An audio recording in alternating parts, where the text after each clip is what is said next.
여러분 안녕하세요. 앨범 미니스트리 시간입니다. 오늘은 비평적 문화 읽기 시간으로 오늘은 영화 한 편을 얘기를 좀 해보려고 합니다. 오늘 말씀드린 생각해 볼 영화는 머저리 프라임이라는 영화인데 한국에서는 뭐 당신과 함께한 시간이라는 그런 제목으로 개봉을 했던 것 같습니다.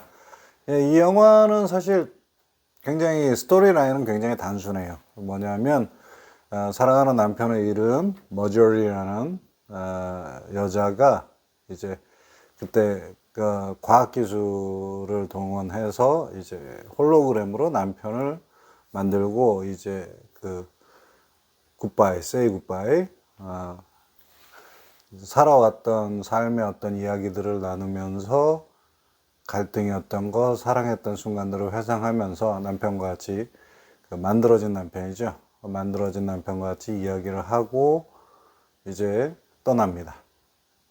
남편도 떠나보내고 이제 자기도 죽는데 딸이 이번에는 뭐 그 뒷부분에서는 좀 짧게 해서 지나가는데 엄마가 죽은 이후에 이제 엄마를 그리워하던 딸이 똑같은 프로그램, 똑같은 서비스를 가지고 엄마를 살려서 이야기를 하고 뭐 예전의 기억들과 이런 것들을 이야기하고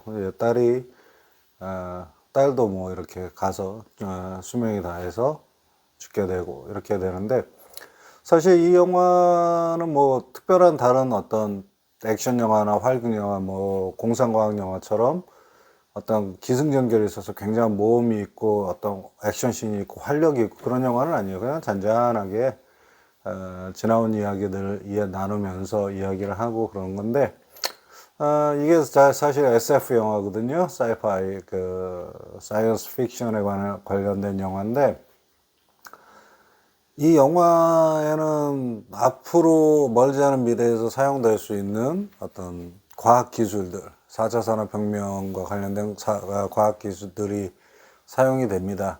그래서 그 과학 기술이 이제 우리의 일상생활에서 맞춰지는 그런 시간들 아니면 그 과학기술이 우리의 상황에 우리의 삶 속에 어떻게 적용되는가를 이렇게 보여줄 수 있는데 사실 이 영화의 맨 마지막 장면들은 굉장히 뭐라 그럴까요? 저한테는 어떤 공포 영화보다 훨씬 더 무서웠어요. 그 얘기들을 조금 같이 나누려고 합니다. 영화에서 사용된 과학 기술은 주로 이렇게 보자면요, 여러분. 첫 번째로 이제 인공지능 기술이 사용이 됩니다. 그래서 인공지능의 어떤 입력된 인격체나 어떤 모습으로 만들어 놓게 돼 있거든요. 그래서 그 인공지능이 과거 남편의 어떤 데이터를 입력해서 과거 남편의 인공지능을 만들어내고 그 다음에 그러다 보면 어떻게 됩니까? 빅데이터 기술이 있죠. 한 사람의 일생이나 기억이나 그런 것들을 전부 입력시켜 놔야 되기 때문에 빅데이터 기능이 있고 빅데이터와 인공지능 그리고 홀로그램을 사용합니다. 이번에 이 영화에서는 대개는 지금 버추얼 리얼리티 같은 걸로 해서 이제 가상현실 공간이나 이런 것들을 많이 사용을 하는데 여기서는 홀로그램을 사용을 해요. 그래서 홀로그램을 통해서 직접 소파에 이렇게 앉아 있는 것처럼 마주하고 앉아서 사람하고 이야기하는 것처럼 그런 모습을 보여주는 그런 장면들이 나오게 됩니다. 그런데 이제 홀로그램이 있고 그다음에 이전에 있었던 일이나 어떤 사건들 아니면 추억들 이런 것들이 입력이 돼 있고 그 사람의 어떤 인격이나 이런 것들을 그 AI가 카피를 해서 만들어내기 때문에 홀로그램의 모습에서 이제 대화가 가능해지거든요. 대화가 가능해지면서 이제 예전에 좋았던 일, 안 좋았던 일, 그 다음에 예전에 있었던 추억, 기억들을 서로 공유하고 나누면서 이제 먼저 간 남편에 대한 그리움도 성토를 하지만 이제 남편과의 이별도 뭐 받아들이는 그런 시간들이 되기도 합니다. 근데 이 영화의 마지막이 상당히 조금 섬찟해요. 이 마지막이 오두막이 이렇게 딱 나오는데 그 오두막에서 어떤 모습을 보여주느냐, 그 안에 딱 들어가서 보니까 그 남편과 아내와 딸이 한 자리에 앉아서 즐거운 대화를 나누면서 차를 마시고 있어요.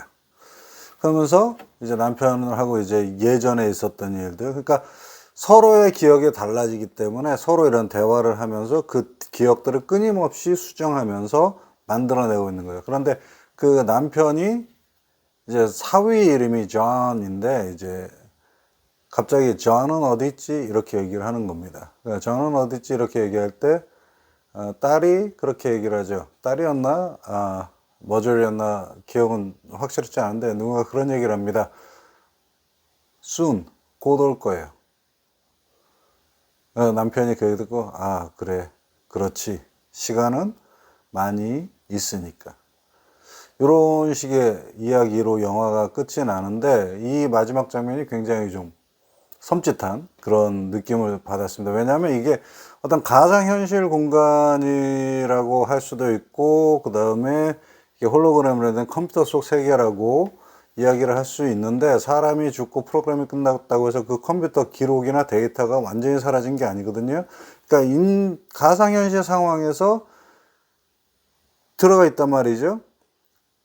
그리고 사람은 그 육신의 생명이 다해서 떠났어도 그 기억과 추억과 인간관계와 그 인격이 데이터화돼서 데이터 안에 들어가 있을 수 있다는 얘기예요. 그러면 그 얘기대로 그 데이터는 그 전력이나 여러 가지가 들어가는 한 계속해서 돌아가고, 인공지능은 계속해서 뭘 하겠습니까? 배우고 활동을 하겠죠. 육신의 생명이 끝나도 올 수 있다. 이렇게 되는데 여기서 굉장히 큰 논쟁, 지금까지도 계속 논쟁이 되는 논쟁점이 있어요. 뭐냐면 인간을 과연 뭘로 보느냐, 인간의 평가하는 인간관이 어떤 것이냐 이렇게 보는데, 많은 과학자들은 그렇게 생각하죠. 인간은 단순하게 유기물들의 종합인 유기체다. 그래서 기억이나 감정, 인격을 추출해내서 데이터화해서 다른 곳에 이동시킬 수 있으면 그 기억과 인격을 그대로 가진 또 다른 내가 존재할 수 있다. 어떤 면에서는 이제 과학에서는 그걸로 그런 식으로 해서 데이터를 옮김으로써 영원한 삶을 살 수 있을 거다라고 이야기를 하는 그런 사람들도 있어요. 그런데 제가 볼 때는 인간을 과연 그렇게, 인간의 가치를 그렇게 봐야 되느냐, 이게 뒤집어서 얘기하면 로봇이 될 수도 있고 다른 유기체, 사람이 될 수도 있고 다른 인격체가 될 수도 있지만, 클론처럼 그런 걸 만들어서 내 기억과 내 사고와 내 인성과 품성, 모든 것들을 다 집어넣게 되면 나는 지금의 이 몸은 떠나도 저 몸에서 또 살 수 있다, 이런 식의 어떤 이야기가 가능해지는데, 제가 볼 때는 그거는 완전히 다른 객체. 내가 나라고 생각을 해도 일단 하늘로부터 주어받은 육신의 생명과, 그 다음에 그 생명이 다 하는 동안 내가 쌓아왔던 모든 인간관계와 감정과 나라는 존재 자체, 나라는 자아 자체가